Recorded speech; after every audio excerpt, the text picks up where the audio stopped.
Good morning, my fabulous third graders. I hope you're doing well. I really do miss seeing you, and I can't wait till we're all together to see each other again. But until then, we at least have story time once a week. I have a special book today, and it is another Sunshine State book. It is Bob, and it's by Wendy Mass and Rebecca Steed.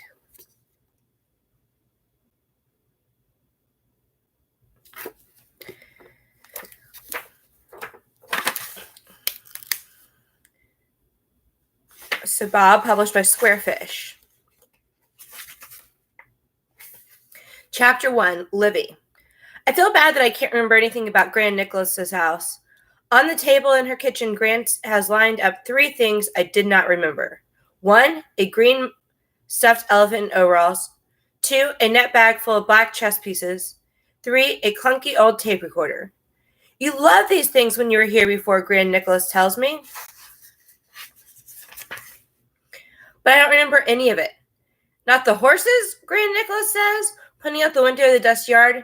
Maybe there were horses there once. Not the pigs, Grand Nicholas says, pointing in the back door. If I squint, I can make out some pigs behind a fence, but I don't remember them. Not this, she says, holding up the green stuffed elephant. When you were here before, you wouldn't let go of it. You carried it everywhere. You wouldn't let anyone get near it. But it's like I've never laid eyes on that green stuffed elephant in my life. It could have been anyone's green stuffed elephant, and I would not have minded. Mom looked nervous. She wants me to remember, but it's her fault I don't. She brought me here for a month when I was 5 and didn't bring me back again until now, when I'm practically 11. Well, 10 and a half, almost. Of course, I do remember Gran herself, because we talk on the phone every week, and we write each other postcards. Gran tells me the news of Australia, and I tell her news of Massachusetts. She came to visit us once for 2 weeks, but I don't remember one thing about her house. Actually, maybe I do remember one thing. I think I remember a wrong chicken. I remember chickens, and one chicken that was different. One chicken was not like the other chickens, is what I remember. But standing here in the kitchen with everyone looking at me, I don't know how to ask Gran about that. I pick up the elephant. It's soft and floppy. I still don't remember it. Grand Nicholas sighs. She doesn't say what I know she wants to say, which is, we should have come back sooner. On the other hand, Australia is very far away from Massachusetts. If you want to get to our house, to Grand Nicholas's house, this is what you have to do. 1, drive from Massachusetts to New York City for 4 hours. 2, park the car and wait for a bus to the airport. 3, take a plane for 7 hours to California. 4, get off that plane. 5, take another plane for 19 hours to Melbourne, Australia. 6, get off that plane. 7, wait in 3 different lines while official people look at your bags and your papers. 8, wait in the rental car line. 9, drive the car for 2 hours in Australia. 10, get to Grant's house. Now Mom's going to leave me here again while she goes to visit all her friends from growing up. The baby is too young to stay with Grand Nicholas, so she's going with Mom. I wonder what it's like here at night. I look at the chess pieces. Does Grant have the white ones? I open my mouth to ask, but instead I hear myself say, "Are there chickens?" Yes, she gets excited, and Mom looks happy. Gran grabs my hand and runs me out to the yard, where some chickens are pecking in the dirt. I look all them over. They all look regular. Are these the same chickens? I ask Grand Nicholas. She says they are different chickens, but the idea of chickens is right. I don't know how to ask anyone the next question. Did you used to have one that was weird? Weird, she asks. Maybe there wasn't a weird one, or maybe they don't know the word weird in Australia. Never mind, I say. I realize I'm squeezing something in the hand that Gran is not holding, but holding. I open it and see one of the black chess pieces, a pawn. Then coming back into the house with Gran, I see Gran's back stairs. They have carpet on them, and I suddenly know that I have bumped down those stairs. Did I ever bump down the stairs? I ask, Gran pointing. Yes, she says. You love bumping down those stairs. You had a name for it. A name for stairs? No, for bumping down them. You called it something. I think she is right. I think I did call it something, but neither of us can remember now what it was. Now that I've remembered the chickens and the stairs, Mom looks happier. Like maybe Gran won't think we've stayed away for too long after all. Baby starts doing some pre-crying in her baby seat. Dad and I invented the word for pre-crying, which means the crying that comes right before the really loud crying. Mom isn't fussing with her because she wants me to know that the trip is about me having special time with Grand Nicholas, and not just for Grand to finally see the baby in real life. I heard Mom talking to Dad about it in the day we left home.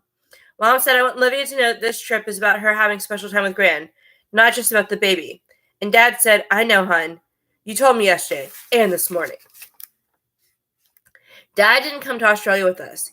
He's at home, building a new room for the baby. He says it'll be ready when we get back. Then I sort of remember another thing. It's something about the second floor, but I'm not sure exactly what about the second floor it is. I'm still squeezing the black pond. It feels good in my hand. Is there something about the second floor, I asked? Yes, Gran says. The second floor is where your room is, and your four-poster bed. But what I remember about the second floor is not a big bed with a canopy. I still don't know what it is, but it's not that. It's... Maybe excuse, I asked, already turning towards the stairs. I'll come up with you, Mom said. Your room used to be my room when I was a little girl, remember? I stopped one hand on the railing for the carpeted stairs that I used to bump down. For some reason, I think I'm supposed to go up alone. I glance at Beth Ann, who is still wiggling in her seat. Our eyes meet, as if she knows what I'm thinking. She quits her pre-crying and makes her someone feed me whimper. Mom turns towards her, torn between the two of us. I zoom up the stairs. The doors along the upstairs hallway are open. I peek into what must have been Grant's room, where a patchwork quilt is pulled up over the bed. I pass the bathroom, where soaps in the shapes of ducks and chicks pretend to march along the counter toward the sink. By the time I reach the last room, my room, I'm almost running. I'm not sure why. Then I see the closet. I still don't remember the bed or the bright pink curtains, but I remember the closet. It's small. The door seems like only half a door, and there can't be much room on the other side.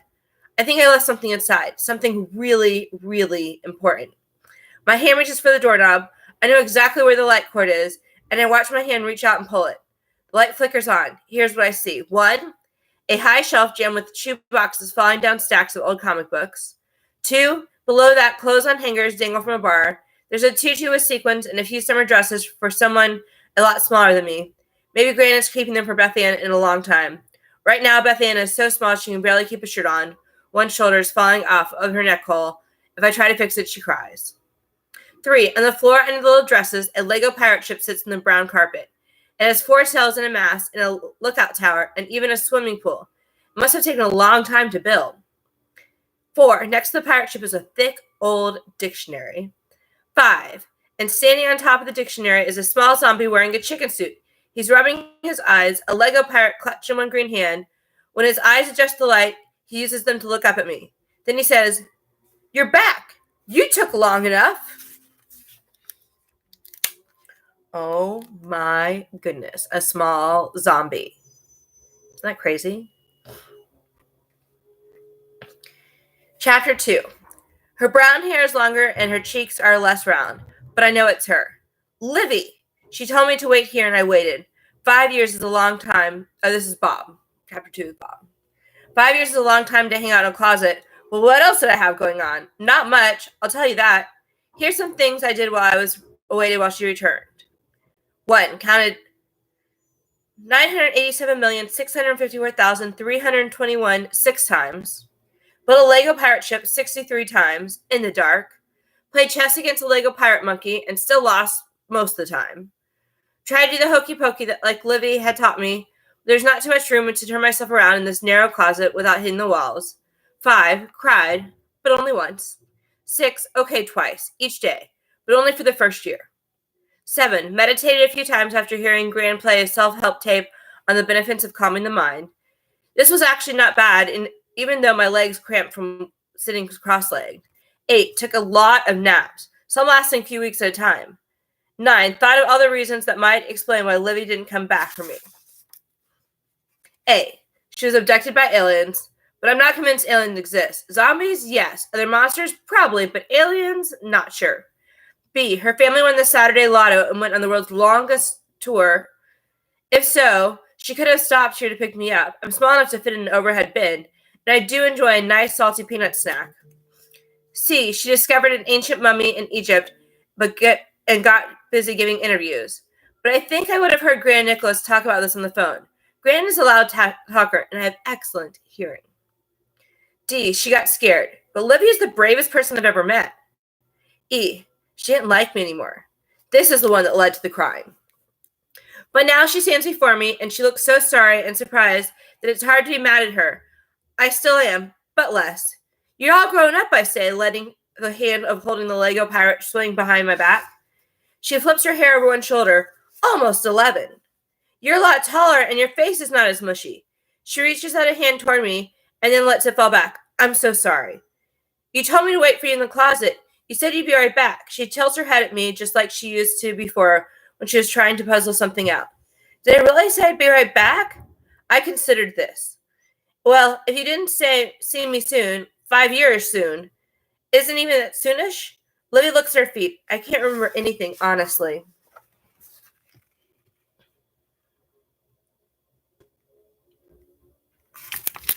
So we are going to stop right here. If you want to hear what happens with Bob the zombie and Livy, his friend, who just returned back to Australia, you're going to have to check out Bob and read it on your own. I hope you enjoyed today's reading. I have a really easy assignment for you today. So I know a lot of you have read Sunshine State books, but I need to know what your favorite book is because we're having a school-wide vote. How cool is that? So above this video, there's going to be a link to a Google form for you to vote for your favorite. I can't wait to see what your favorite is. I know what mine is, but I'm not going to tell. I'm going to vote. And then next week, I'll announce our winner. Hope you have a great week, and I'll see you soon. Bye.